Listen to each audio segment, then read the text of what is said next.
Bowl എടുത്ത് അതിനകത്തേക്ക് 2 cup റവ ചേർക്കുക.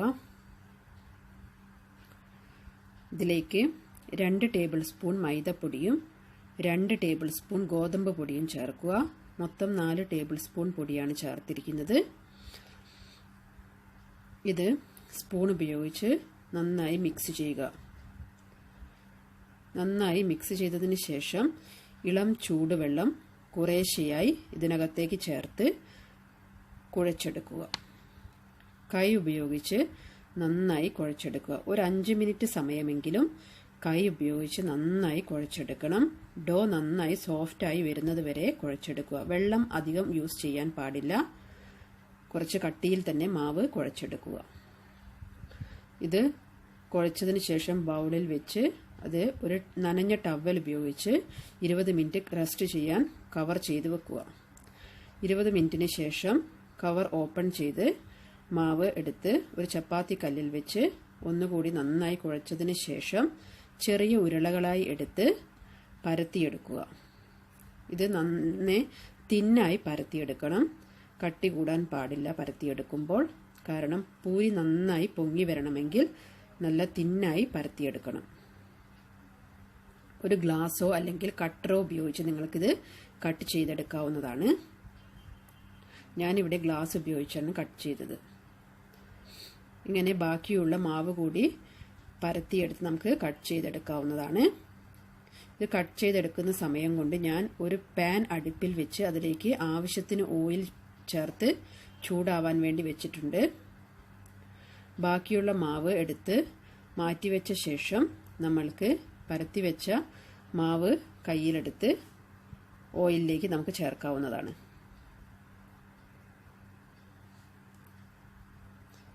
ഓയിലിലേക്ക് ചേർത്ത് കഴിഞ്ഞാൽ പൂരി ചേർത്തതിന് ശേഷം തവ ഉപയോഗിച്ച് ഒന്ന് പ്രസ് ചെയ്ത് കൊടുക്കണം. പ്രസ് ചെയ്ത് കൊടുത്താലേ ഉള്ളൂ പൂരി നല്ലവണ്ണം പൊങ്ങി വരികയുള്ളൂ. ഇപ്പോൾ നിങ്ങൾക്ക് കണ്ടാൽ തന്നെ അറിയാം, ആ തവ കൊണ്ട് പ്രസ് ചെയ്യുന്ന സമയത്താണ് പൂരി നന്നായി പൊങ്ങി വരുന്നത്.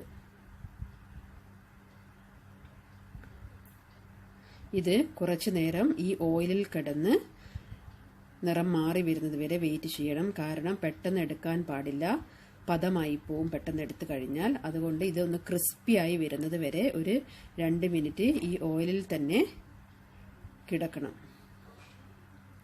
കളർ മാറി വരുമ്പോൾ ആ സമയത്ത് മാത്രമേ ഇത് നമ്മൾ ഓയിലിൽ നിന്ന് കോരിയെടുക്കാൻ പാടുള്ളൂ. അങ്ങനെ ബാക്കിയുള്ള മാവ് കൂടി ഞാൻ ഇങ്ങനെ പരത്തിയെടുത്ത് പൂരി ഓരോന്നായി ചുട്ടെടുക്കുകയാണ്. നല്ല ക്രിസ്പി ആയിട്ടുള്ള പൂരിയാണ് ഉണ്ടാക്കിയെടുത്തത്.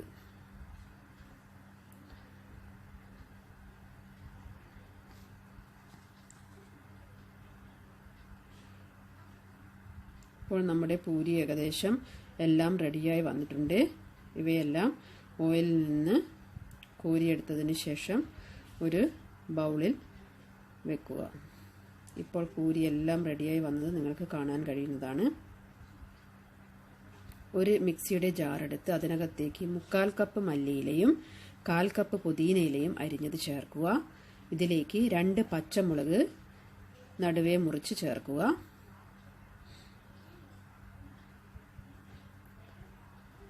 ഇതിലേക്ക് 2 കഷ്ണം ഇഞ്ചി കൂടി ചേർക്കുക. ആവശ്യത്തിന് ഉപ്പും ചേർത്ത് 1 ടേബിൾ സ്പൂൺ ചെറുനാരങ്ങ നീരും ചേർക്കുക. അതിനുശേഷം ഇവ നന്നായി ഗ്രൈൻഡ് ചെയ്തെടുക്കുക. ഇത് ഗ്രൈൻഡ് ചെയ്തെടുത്തിരിക്കുന്ന മിശ്രിതം ഒരു സ്ട്രെയിനറിലേക്ക് മാറ്റി അതിൻ്റെ ജ്യൂസ് ഒരു ബൗളിലേക്ക് ശേഖരിക്കുക.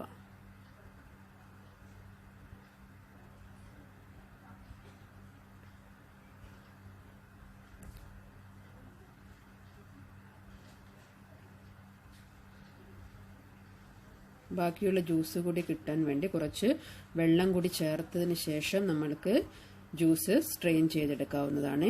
നമ്മൾ വെള്ളം ചേർക്കുന്ന സമയത്ത് തണുത്ത വെള്ളം തന്നെ ഉപയോഗിക്കാൻ ശ്രദ്ധിക്കുക. ഇപ്പോൾ നമ്മുടെ ജ്യൂസ് തയ്യാറായിട്ടുണ്ട്. ഇതിലേക്ക് 1/4 കപ്പ് tamarind പേസ്റ്റ്, പുളിയുടെ പൾപ്പാണ് ഞാൻ ചേർത്തിരിക്കുന്നത്.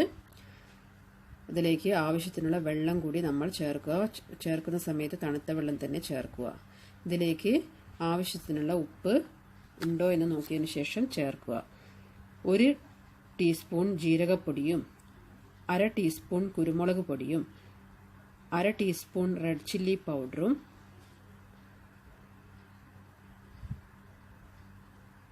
1 ടീസ്പൂൺ ചാട്ട് മസാലയും ചേർത്ത് നന്നായി മിക്സ് ചെയ്തെടുക്കുക.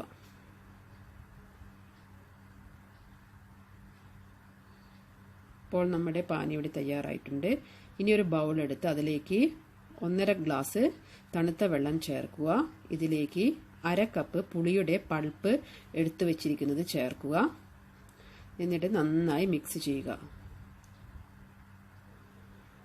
ഇതിലേക്ക് ആവശ്യത്തിനുള്ള ഉപ്പ് ചേർക്കുക. 1/2 ടീസ്പൂൺ കുരുമുളക് പൊടിയും 1/2 ടീസ്പൂൺ ചാട്ട് മസാലയും ചേർത്ത് നന്നായി ഇളക്കി യോജിപ്പിക്കുക.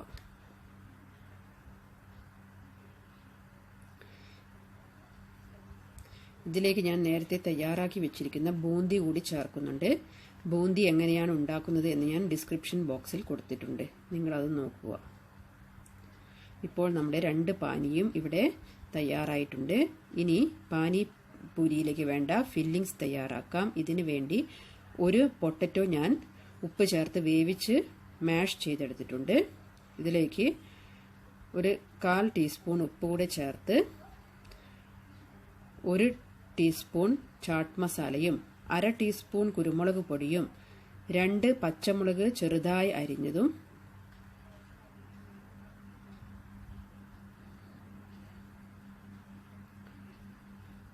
1 ചെറിയ സവാള ചോപ്പ് ചെയ്തെടുത്തതും ചേർത്ത് നന്നായി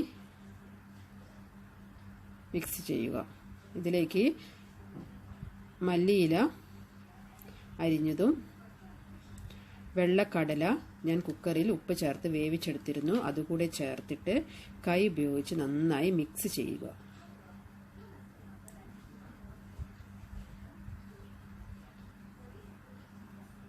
ഇപ്പോൾ നമ്മുടെ ഫില്ലിങ്സ് ഇവിടെ തയ്യാറായിട്ടുണ്ട്, പാനിയും ഇവിടെ തയ്യാറായിട്ടുണ്ട്.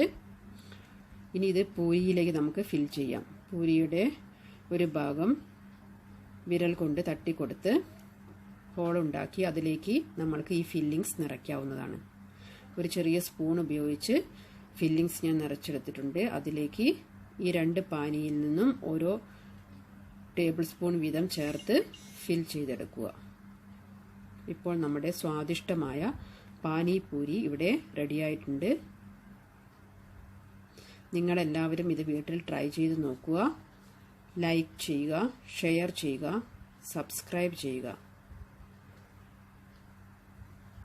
കുട്ടികളെല്ലാം ഇത് വളരെയധികം ഇഷ്ടപ്പെടുന്ന ഒരു ഡിഷാണ്. നല്ല ക്രിസ്പി ആയിട്ടുള്ള അടിപൊളി പാനി പൂരിയാണിത്. കാണുമ്പോൾ തന്നെ കൊതി വരുന്നുണ്ടാവും നിങ്ങൾക്കെല്ലാവർക്കും.